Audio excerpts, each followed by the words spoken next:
नमस्कार, प्रणाम, जय हिंद। कैसे हैं आप लोग? अभी जो है कहीं खुशी कहीं गम, यानी आप जो है आंसर की चेक कर लिए होंगे। हम बात कर रहे हैं बिहार स्टाफ नर्स की जो बहाली आई थी, जिसमें सीटों की संख्या 11,000 प्लस थी। इसका जो आंसर की जारी कर दिया गया है, तो जो लोग मिनिमम पासिंग मार्क्स लेके नहीं आए हैं वे तो अब सोच रहे होंगे कि नॉर्मलाइजेशन में कुछ नंबर बढ़ जाए या फिर जो अगली बहाली आए तो अच्छे तरीके से हम तैयारी करें। सबके बारे में इस वीडियो में बात करने वाले हैं कि कम से कम कितना नंबर होना चाहिए, कितना कट ऑफ जा सकता है, कैटेगरी वाइज कट ऑफ क्या हो सकता है, आप लोगों ने जो पोल किया है उसका क्या स्टेटस है, महिलाओं के लिए इसमें क्या हो सकता है, और साथ ही साथ जो रिजर्वेशन है वो किस तरीके से दिया जाएगा, बिहार से जो बाहर के हैं उनका क्या होगा। साथ ही साथ जो है इसमें हम बात करेंगे कि जो है बीटीएससी स्टाफ नर्स में जो अगला प्रोसेस जो है स्कोर कार्ड कब तक जारी हो जाएगा। आप इस वीडियो को पूरा देखिएगा और आप जो है समझने की कोशिश कीजिएगा कि कितना कट ऑफ इसका जा सकता है। बहुत सारे चैनल पे आपने देखा होगा जो कट ऑफ बताई जा रही होगी, लेकिन आप इस चैनल को भी देखिए, वीडियो को पूरा देखिए और समझिए कि आखिर जो वास्तविक स्थिति क्या है। तो चलिए इस वीडियो को स्टार्ट कर लेते हैं, लेकिन उसके पहले आपसे छोटा सा रिक्वेस्ट वही कि अब तक चैनल को सब्सक्राइब नहीं किए तो जरूर कर लीजिएगा। देखिए जो है सबसे पहले आपको पता होना चाहिए कि आपको कैटेगरी वाइज पासिंग मार्क्स क्या होती है, और उसके बाद आप जो है कट ऑफ का अनुमान लगा सकते हैं। जो भी मैं बात कर रहा हूँ वो 100 नंबर के हिसाब से कर रहा हूँ। 100 क्वेश्चन 100 नंबर के हिसाब से जो है सारी बातें हो रही है, सारी बातें परसेंटेज में हो रही है। तो आप इस चीज़ को याद रखिए। कई बार क्या होता है, लोग पूछते हैं कि 75 में बता रहे हैं कि 100 में बता रहे हैं, तो हम बता रहे हैं 100 में 100 का। ठीक है, देखिए अगर आप यूआर कैटेगरी के कैंडिडेट हैं और आपका 40 मार्क्स आ रहा है तो आप जो है क्वालिफाइड माने जा सकते हैं। ठीक है, ये बात तो आपको पहले से पता है। अगर आप मान लीजिए BC2 कैटेगरी कैंडिडेट है और आपका जो है 36.5 नंबर आ रहा है तो आप क्वालिफाइड हैं। ठीक है, अगर आप EBC हैं, EBC कैटेगरी के हैं, अगर आपका 34 मार्क्स आ रहा है तो आप क्वालिफाइड हैं। अगर आप SC कैटेगरी के हैं, ST कैटेगरी के हैं, अगर आपका 32 मार्क्स आ रहा है तो आप क्वालिफाइड हैं। अगर आप जो है फीमेल कैटेगरी है, कोई भी कास्ट है यानी किसी भी कैटेगरी से हैं, आपका 32 मार्क्स आ रहा है तो आप क्वालिफाइड है। इतना तो कम से कम लाना चाहिए। बहुत ऐसे लोग होंगे जो BC2 कैटेगरी के कोई मेल कैंडिडेट होगा, हम मेल की बात कर रहे हैं, मेल की बात हो रहा है यहाँ पे। ठीक है, मेल की बात हो रही है यहाँ पे, जो कैटेगरी सारा फीमेल का हो गया। तो देखिए जो है बहुत, मान लीजिए किसी के 36.5 उस कैटेगरी में पासिंग मार्क्स, उसका नंबर 35 आ रहा होगा, तो अब यही आप सोच रहे हो कि नॉर्मलाइजेशन में नंबर बढ़ जाए। बढ़ भी सकता है, घट भी सकता है। और मान लीजिए किसी का जो है 36 ही आ रहा है लेकिन 36.5 चाहिए, तो सोच रहे होंगे थोड़ा सा बढ़ जाए तो अच्छा रहता है। तो ये सारी चीज़ अभी भविष्य की बात है। नॉर्मलाइजेशन में नंबर बढ़ता भी है और घटता भी है, गारंटी नहीं है कि बढ़ेगा ही कि घटेगा ही। ठीक है, ये बातें हैं। तो चलिए हम थोड़ा सा पोल के तरफ चलते हैं कि आखिर पोल हुआ क्या है और उस पोल के हिसाब से कट ऑफ क्या जा सकता है। और आपको बाकी जो जानकारी है यहाँ पे मैंने बता दिया कि कम से कम कितना नंबर लेके आना होता है, कैटेगरी वाइज मैंने बता दिया। ठीक है, और जो है आपको थोड़ा सा पोल देख लीजिए, उसके बाद हम कट ऑफ के बारे में बता देंगे आपको। देखिए पोल देखने के लिए अब कहीं नहीं जाना है, यही हमारा जो चैनल है ना, इसी को जो है आप वीडियो जो देख रहे होंगे इस सेक्शन में देख रहे होंगे। यहाँ पे आप पोस्ट जब जाएंगे पोस्ट में तो आप दिखेंगे कि इस तरीके से आपको जो है दिख जाएगा। अभी हमने एक पोल डाला था आज की जो है बिहार स्टाफ नर्स में जो महिला कैटेगरी है उसमें किसका कितना नंबर आ रहा है, और साथ ही हमने रिस्पॉन्स शीट भी भेजा है ग्रुप में, तो आप वहाँ से भी जो है आप रिस्पॉन्स दे सकते हैं। बिहार स्टाफ नर्स में सबसे पहले हम महिला की बात कर लेते हैं कि आखिर इनका कट ऑफ कितना जा सकता है। तो अगर आप महिला कैटेगरी की बात करेंगे तो यहाँ आप देखिएगा जो है 32 से 35 नंबर लाने वालों की संख्या 54% है, और बिहार में महिलाओं का जो पासिंग मार्क्स है कितना है, 32 है।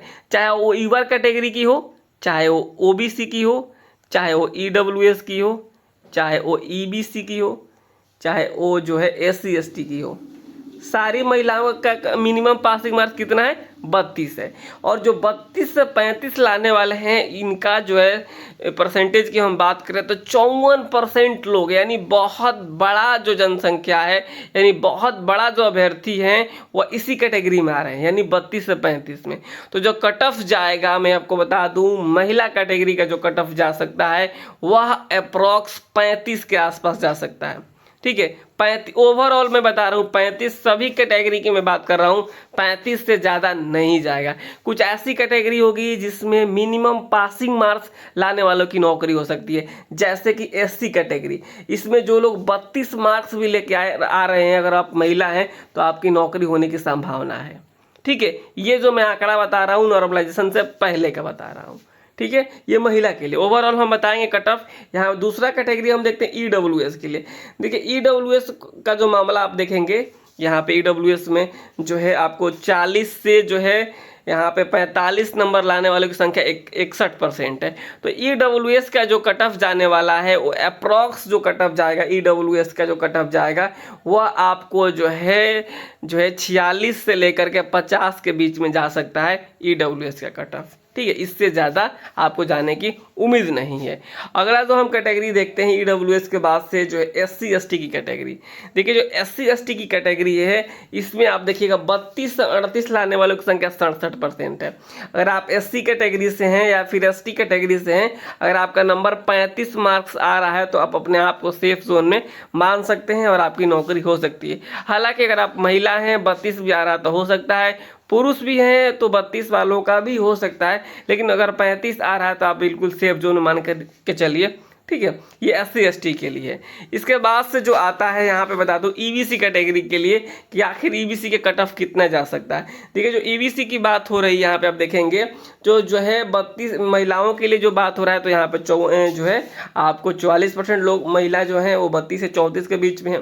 देखिए जो ईबीसी के कट ऑफ जो जा सकता है, वह जो कट ऑफ आपको दिखेगा वह ईबीसी का 45 के आसपास दिखेगा। ठीक है, ईबीसी का कट ऑफ जो होगा वह 45 के आसपास आपको दिखेगा पुरुषों के लिए।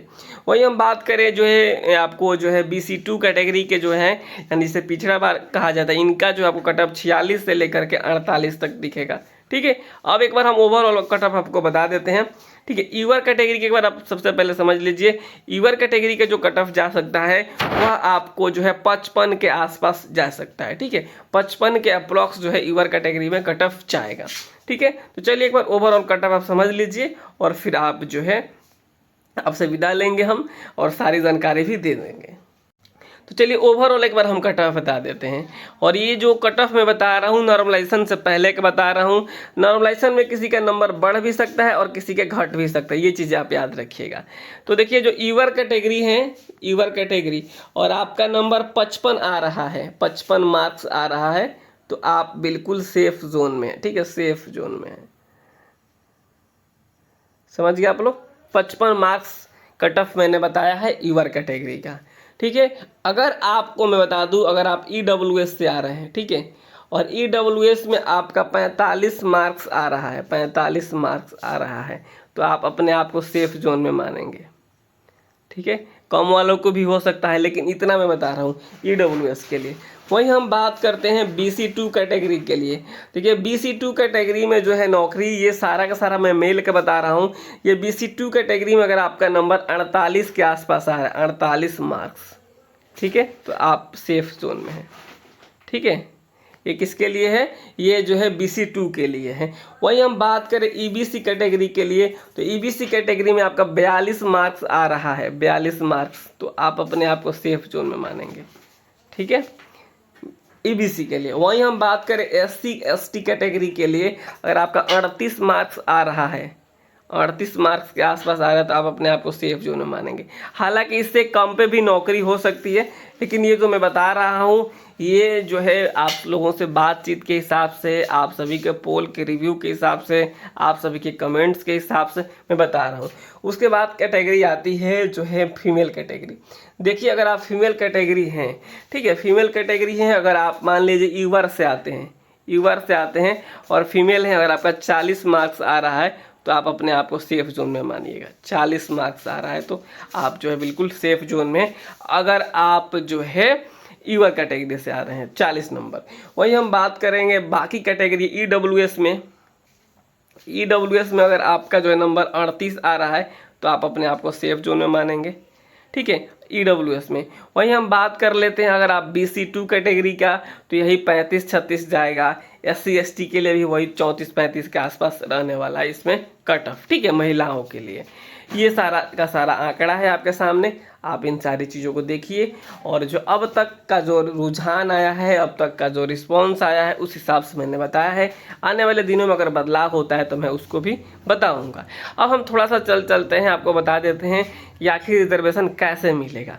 देखिए, रिजर्वेशन की जो बात हो रही है आपको मैं बता दूं, मान लीजिए किसी कैटेगरी में 1000 सीट है, ठीक है, किसी मान लीजिए ईबीसी का ले लेते हैं, ठीक है, ईबीसी में अगर किसी में 1000 सीट है तो 1000 जो सीट है ना, इसमें क्या होगा, इसमें जो है 65% जो होगा वह पुरुषों के लिए होगा, मेल प्लस फीमेल दोनों के लिए होगा, ठीक है, और ये जो 35% होगा वह केवल और केवल फीमेल के लिए होगा। समझ गए? यानी 1000 में 350 सीट पे समझिए कि आपका महिला का ही होगा, नहीं होगी तो पुरुष का होगा, लेकिन महिला का ही होगा 350 पे। और बचा यहाँ पे 650 सीट पे, तो इस पे जो है महिला का भी होगा और पुरुष का भी होगा, ये दोनों फाइट करेंगे। तो ये इस तरीके से 35% का रिजर्वेशन मिला है। कुल बहाली का 35% का रिजर्वेशन नहीं मिला है, आप जिस कैटेगरी में आते हैं उस कैटेगरी के सीट का जो है 35% मिला है। कई लोग कहते हैं कुल सीट का। देखिए, मान लीजिए कि जो है 10,000 बहाली निकली, 10,000 बहाली निकला, ठीक है। अब सोचिए, आप ही सोचिए, 10,000 थोड़ा बड़ा आंकड़ा हो गया, आपको 100 पे समझा देते हैं। मान लीजिए कि 100 सीट पे बहाली निकली। अब देखिए 35% अगर पहले ही महिलाओं के लिए अगर हम दे देते हैं तो कितना बचता है, 65%। और बिहार में जो है रिजर्वेशन पॉलिसी है वो 60% तक जाती है, तो जनरल के लिए कितना बच गया, 5% बच गया। नहीं, ऐसा नहीं होता है। क्या होता है कि अगर आपको मान लीजिए कि 100 सीट मिला और इसमें जो है आपको मैं बता दूं, अगर मान लीजिए 30 सीट जो है आपको जो है किसके लिए, 30 सीट BC2 कैटेगरी के लिए है, तो इसका जो है 35% क्या होगा, आपको महिलाओं के लिए रिजर्व होगा, और बाकी 65% जो इसका होगा परसेंटेज वो महिला और पुरुष दोनों के लिए होगा। तो आप समझ गए रिजर्वेशन कैसे होगा, किस तरीके से चीज़ें मिलेगी। ठीक है, तो अभी आपको होपलेस नहीं होना है, ठीक है, होपलेस नहीं होना है। बहुत ऐसे मौके मिलेंगे जहाँ पे आप अच्छा परफॉर्म करेंगे। कई बार कुछ ऐसी चीज़ें नहीं होती है कुछ अच्छा होने के लिए। हालांकि मैं समझ सकता हूँ मैक्सिमम लोग क्वालिफाइड हुए हैं, कुछ लोग नॉट क्वालिफाइड भी हो गए हैं। अभी जो ये आंकड़ा है बिल्कुल शुरुआत है, इसमें अभी नॉर्मलाइजेशन होगा, नॉर्मलाइजेशन में नंबर बढ़ेगा घटेगा, फिर जो है वास्तविक स्थिति आपके सामने नज़र आएगी। ठीक, इसके लिए आपको 15 दिनों का इंतज़ार करना पड़ेगा और 10 से 15 दिनों में आपका स्कोर कार्ड जारी हो जाएगा। और जैसे ही स्कोर कार्ड जारी होगा उसमें क्वालिफाइड नॉट क्वालिफाइड उसमें सारा चीज़ मेंशन रहेगा और आगे डॉक्यूमेंट वेरिफिकेशन और स्क्रूटनी वाला काम होगा। ठीक है, तो संभवतः आप लोग समझ गए होंगे।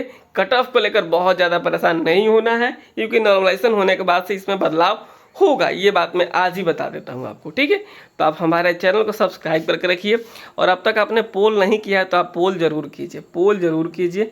पोल करने से सही आंकड़ा सामने निकल कर आएगा।